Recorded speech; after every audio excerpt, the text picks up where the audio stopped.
this concept of 800 million new account holders or banking the unbanked in India, I think maybe we need to expand our idea of what accounts are or banking and unbanked are.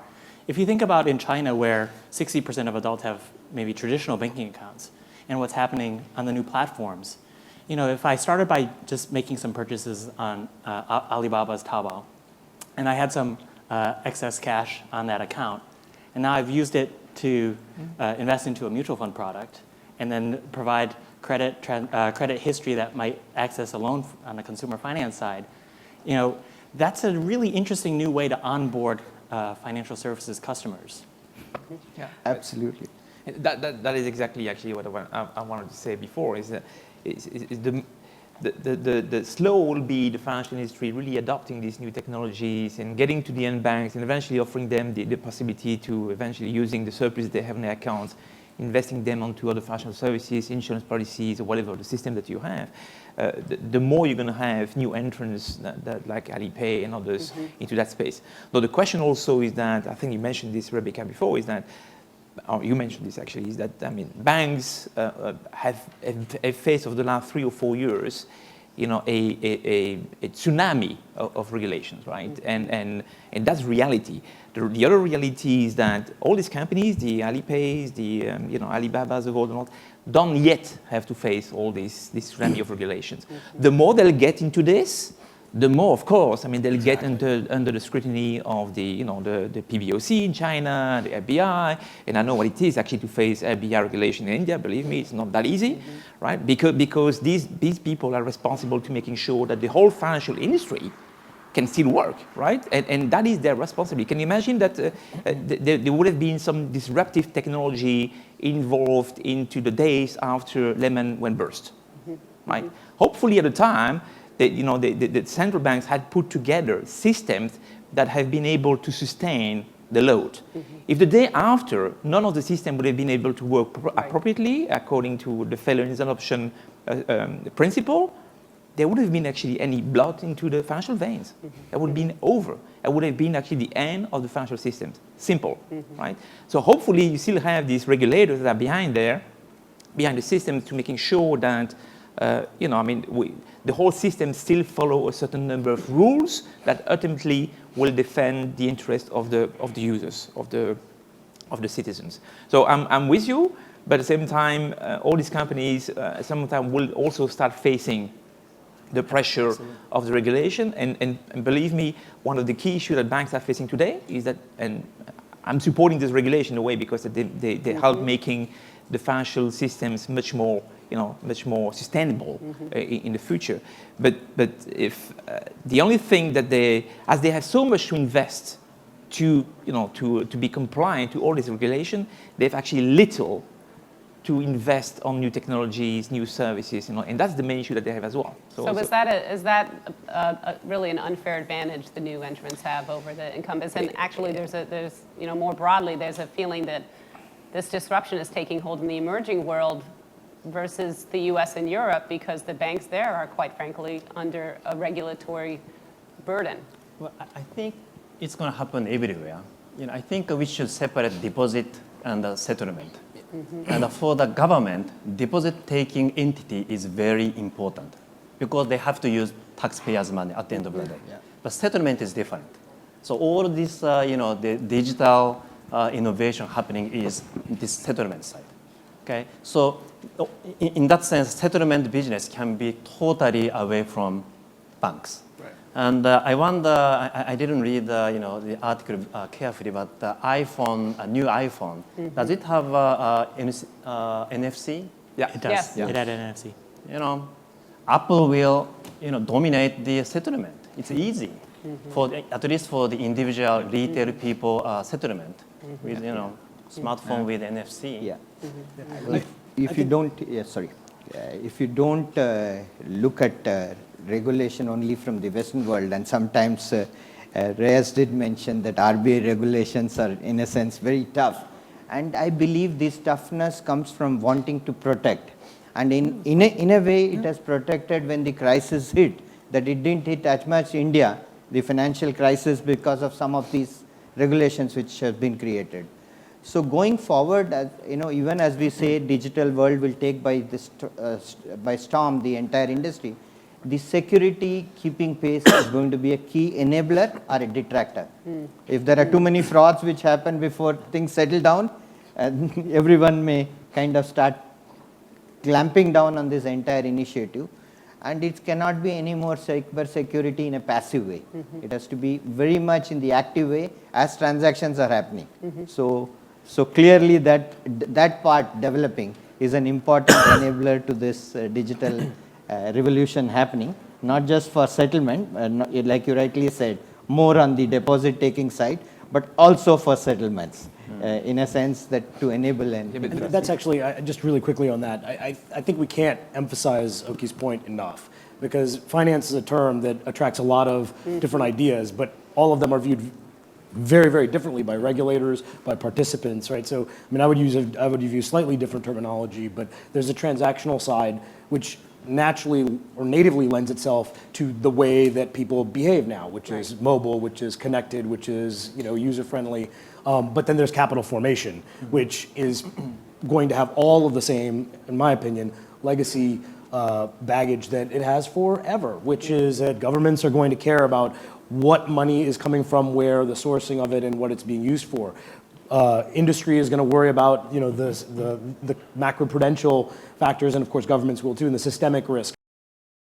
Regulators are going to worry about individuals and whether their fiduciary interests are being protected, whether they're being exposed unnecessarily to, and this isn't new stuff. We've had tulip bulbs, and we've had Florida real estate. We've had a lot of different excess moments in time, and as we get this kind of intuitive native transaction world to evolve, like you said, there'll be residual cash left on the phone, and that'll start to become the beginning of financial or capital formation, which will then start to get you into the order world of finance, which then is, and by the way, the reason, and I think you wouldn't disagree with this, the reason why it feels like U.S. companies or developed market banks are so burdened isn't just because they're being regulated, it's also because they have large incumbencies that have been there. I mean, these banks and these financial institutions and these exchanges and markets are still in motion. So it's the difference between like building a new car and actually trying to change a tire in a moving one. Right. So you would agree that banks like Goldman and U.S. European banks really face a big disadvantage or some strong headwinds? I think disadvantage is a strong term, because what the implicit in that is that every one of us is in exactly the same businesses or have exactly the same business model. This is always been a very, very segmented industry, and I think that actually technology as a disruptor will allow more specialization, more different participants to enter into the supply chain at the point where it makes the most sense. I mean, taking it away from even finance, it wasn't that long ago where if I was a Silicon Valley technology innovator, entrepreneur, I would have to think about software development in-house. I would have to think about the technology infrastructure. I would have to think about a lot of things, and it would cost me millions, maybe tens of millions of dollars. Today, I can host it on somebody else's site. I can get somebody else to be the development core for it. There are people who have expertise in the user interface. There are people who have expertise in the quantitative or the data science side. It doesn't make the industry less robust. It makes it more robust, because you have real specialized players in each of those molecular parts of the supply chain. So I'm sanguine about the future. Don't get me wrong, I'm not the Luddite, but I think that we have to conceptualize the future as not being dominated by institutions that largely look the same, but by lots and lots of entities that look different. You mentioned Africa before, and what's happening in Kenya is quite interesting, because you have a telecom company, M-Pesa, who is the largest banker in the country. I think $18 billion in transactions last year, and the incumbent bank trying to get their way, clawing back into this business. How likely is it, do you think, in India and in China and in Myanmar and other places around the world, that we could see phone companies, Brazil internet as well? companies, Brazil, More phones than bank accounts. unlikely entrance to the banking business, really leaving the industry far behind. Yeah, I mean, if I were to talk about India, I can very clearly see that one thing they have more than anything else is mobiles now. So it's going to be an easy way, not just of communicating, but of doing many things along with the phone. So it's going to become a central figure, and whoever will own, so a telecom company can come. Right. But I'm also seeing going forward that is going to be a view of business movements.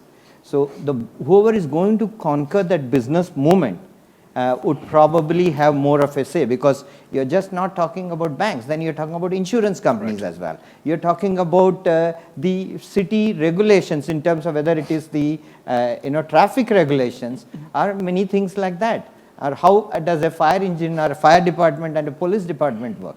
So, where does it going to kind of have deep impacts is going to be seen. Whether it's telecom company which will have everything, or it will be many other people, including the people, not just the airwaves, but are capturing the business movement. Maybe IT companies have an equal chance as well going forward.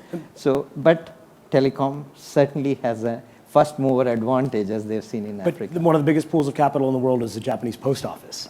So, maybe on the transaction side, it seems like the movement is one way, but the reality on the other side of the equation is still steeped in history. And I do believe that governments will interfere into this situation.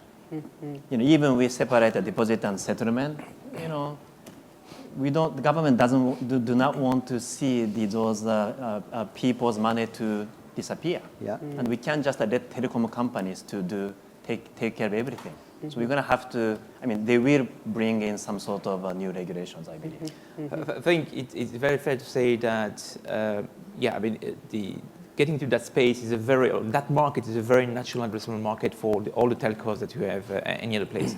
But the reality also is that they will be only successful if in doing so they'll be capable to start developing in proposing additional services. I think this is one of the success of Alipay with Alibaba, is that it is a combination of a sort of superstore with a payment system as well, and the two together actually are highly successful, because certainly Alibaba, yes indeed, is capable to leverage and to work with all the power of data they are collecting through the payments as well, which is fabulous. Now, if they don't do that, they'll get to failure as well. And we mentioned M-Pesa as an amazing success of having a telco in Kenya getting into the payments business, these sort of virtual wallets and payments systems.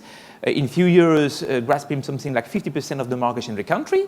But then suddenly, as they were not really capable to developing value-added services, they start actually expanding their services or conquering other markets. They try to go to South Africa, major failure. For the simple reason that you mentioned as well, because there they've been confronted with other regulation, other practices and laws in the country that made the model completely not practicable in that country. So I think the way they will be expanding, the way they will be actually proposing value-added services will define their success or no. But to jump off that a little bit, I think the interesting thing in the China market is that the disruptors have their own advantages as well. So you mentioned Alibaba with a kind of integrated solution for the consumer. WeChat, when they really emerged into holding deposits and distribution of digital wallets, had already grown to 300 or 400 million accounts. And so I would say if you think about a disruptor having to, over time, migrate into a more regulated playing field, somebody who has that depth of customer relationship and profitability, frankly, is well positioned to work with the government. And as long as they're creating incremental value for those consumers from a perspective of, this is a business that 300 or 400 million people want to still see exist, then I think there's a conversation with regulators that can be actually, win-win.